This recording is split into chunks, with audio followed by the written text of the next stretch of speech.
Welcome, welcome, welcome. You're in the right place at the right time.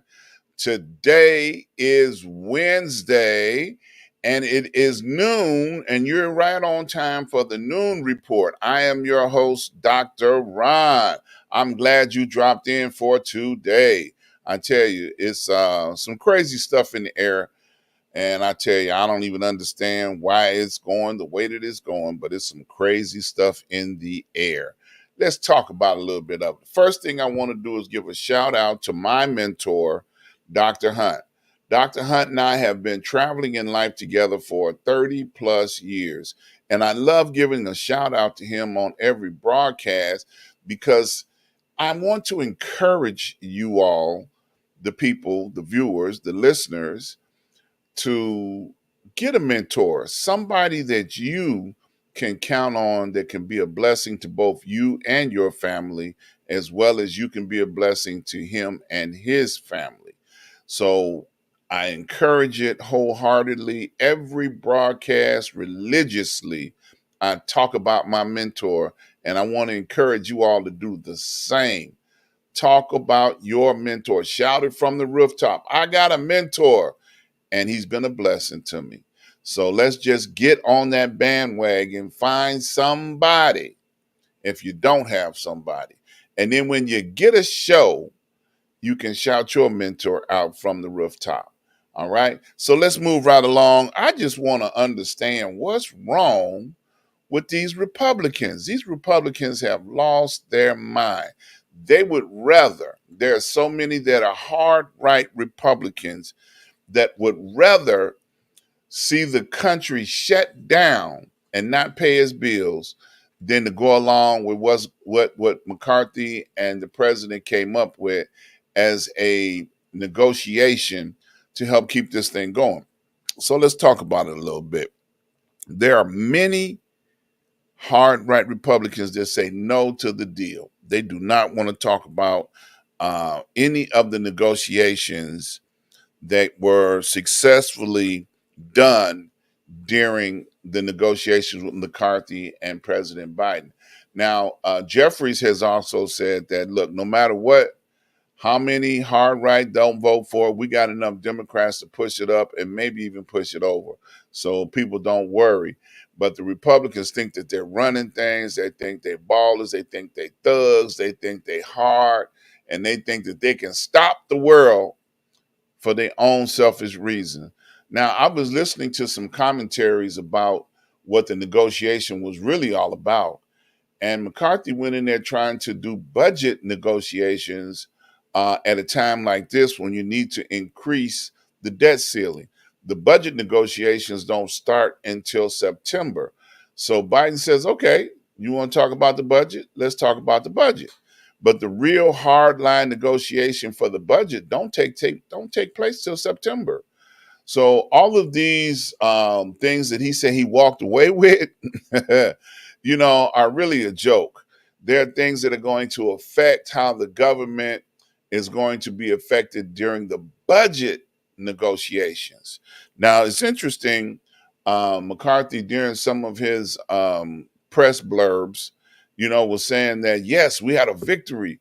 We got children gonna have to get up off the couch and go to work if their parents receive SNAP or federal funds for public aid. Now that's ridiculous.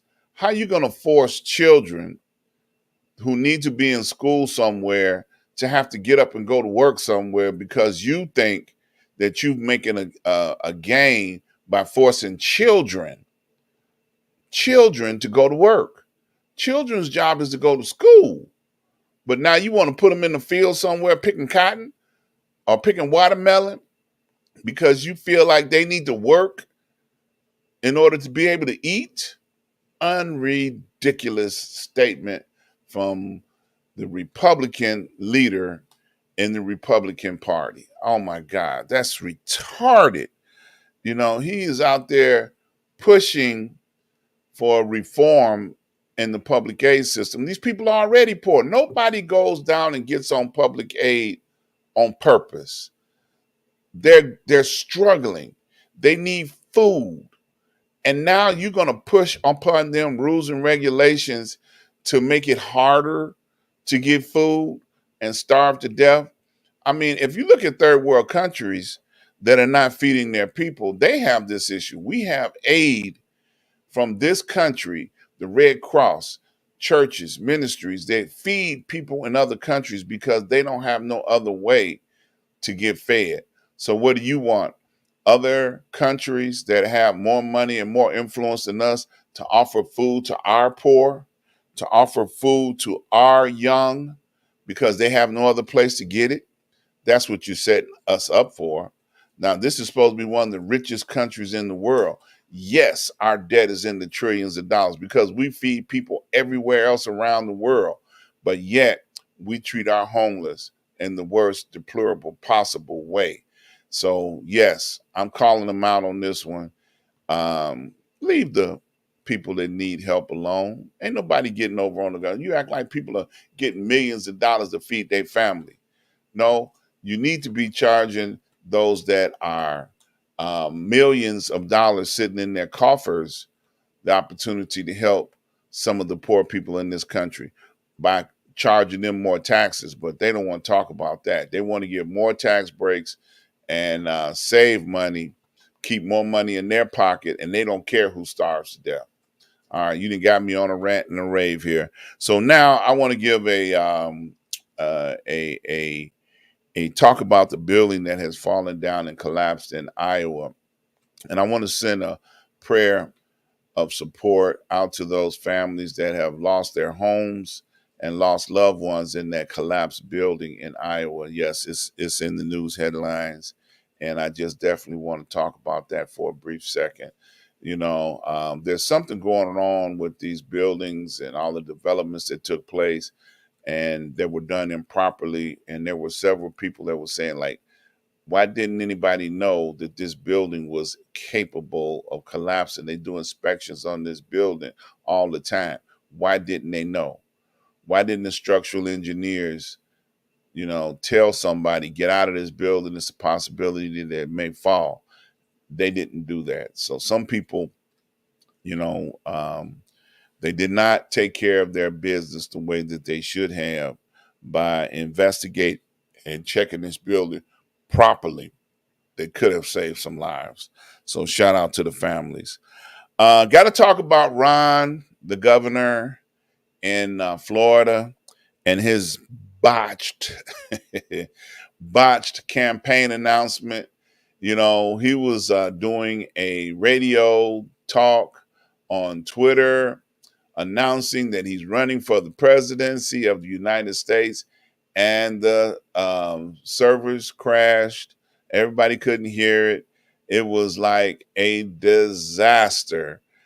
He could have had national press covering this, had his campaign advisors advised him to do so, but he listened to the opportunity of Twitter owner, Elon Musk, trying to gather whatever, control over the Ron DeSantis, who's out there running for president now. And he made him look like an utter fool. The world is laughing at him right now, just like they did when he came over and did a world tour as the governor of Florida with no power and authority to represent nothing. And he's out there trying to beg people to come to the United States, and they're looking at him laughing. So another disaster for the Republican Party. The Attorney General in Texas, got impeached on this weekend.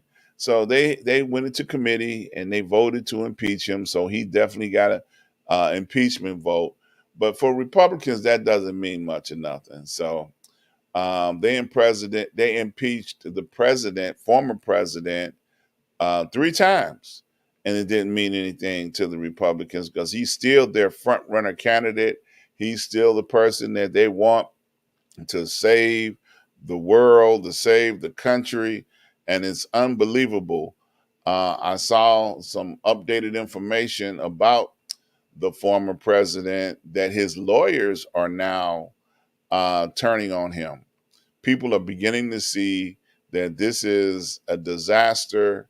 Some of his former attorneys, and I say former, have testified to the investigation of those documents that were in his house, and they were saying, yeah, he knew about it, but he didn't care. He said, don't worry about it. He waved it off, quote unquote, as one of the attorneys have said.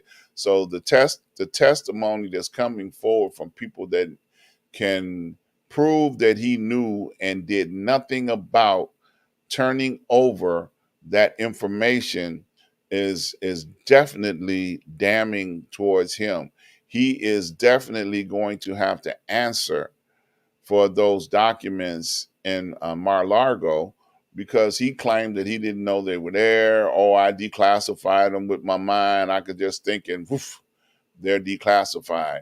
When there is a procedure to declassify documents, and he did not follow the procedure to declassify the documents. So now the grand jury is going to bring in the fact that they need to bring charges. You know, I saw something on social media recently that said that Donald Trump had on a orange jumpsuit, and they said this is going to be his next attire. So he's still campaigning, thinking that he's going to have an opportunity to be president. But I think with all the nooses that are closing in around his neck, that it's going to be very difficult to campaign and become president from a jail cell. I just don't think it's going to happen. I know Georgia is supposed to be bringing forth their felony charges in the months of June to I think they said September.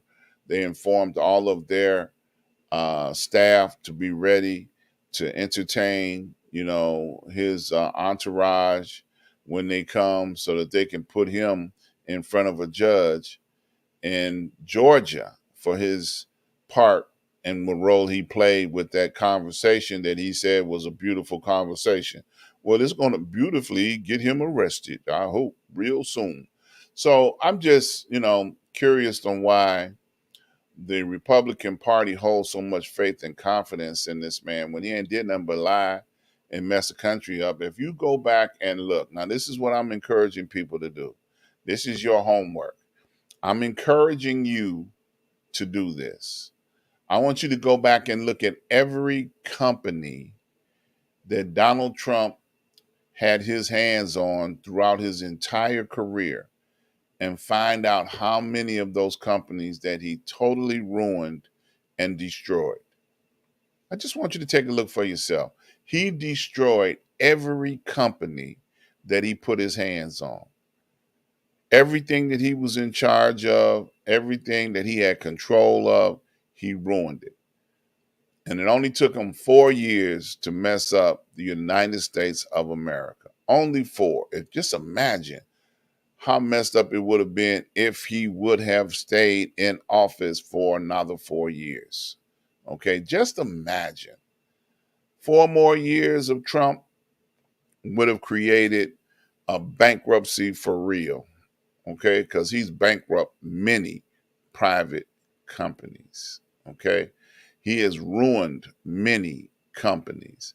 So go do some homework, check it out for yourself. You'll find out how much of a disaster that was.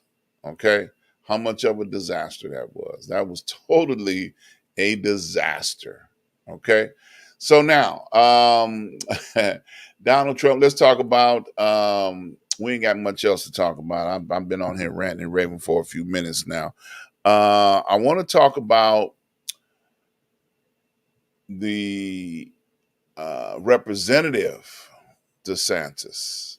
You know, I've heard many members of the representative of Congress stand up and say that McCarthy is backing him for reelection because he needs his vote. And they are so perplexed over the indictment that have come down of how he was making $120,000 in salary and applied for unemployment and got it. I'm going to say that again. He had a salary of $120,000 and applied for unemployment and got it. Those are some of the indictments that are against him in New York. And nobody is calling for him to leave because they feel like his vote is important. And for him to sit there and say that I'm going to do this again, oh man. Anybody in the Republican Party should not even want to talk to him because he's a dishonor to their party. Okay, a royal dishonor. I said royal. Literally, he has, turned the party into the face of deception and dishonor. There's no honor in the Republican Party. And now he's a poster child for the Republican Party. So I think that we get the message. The Republican Party is definitely hanging out to dry at this particular time. So this is what I want to do. I want to encourage you all to think about getting a show. If you want to get a show here on Street News Now, there's a process. You can go over to streetnewsnow.com. And when you get over there, you can fill out the form. Fill out the form. And somebody in the administrative staff will get with you to help you put your show on this network. This network, Street News Now, is growing. We have plenty of opportunity and plenty of space available for you. So now get on board. That's what you got to do. Get on board, and we will help you get your show up and going. I've talked to several people myself that have expressed an interest in coming on board, so you need to go ahead on and do that. Don't wait till the last minute. Get on board now. I want to encourage you all to subscribe, like, and share. Just hit that subscribe button when you get over here. Subscribe. No matter what format you're listening on, subscribe, like, and share so you can see each and every time that we come on the air. So we can keep up the good work. If you like what you're doing, make comments, send us comments. We'll read your comments on the air, but continue to support what we are doing over here. This has been the Street News Now News Report, and I am your host, Dr. Ron. So I look forward to seeing you guys on next week. So please stay safe, be careful. We look forward to seeing you guys real soon.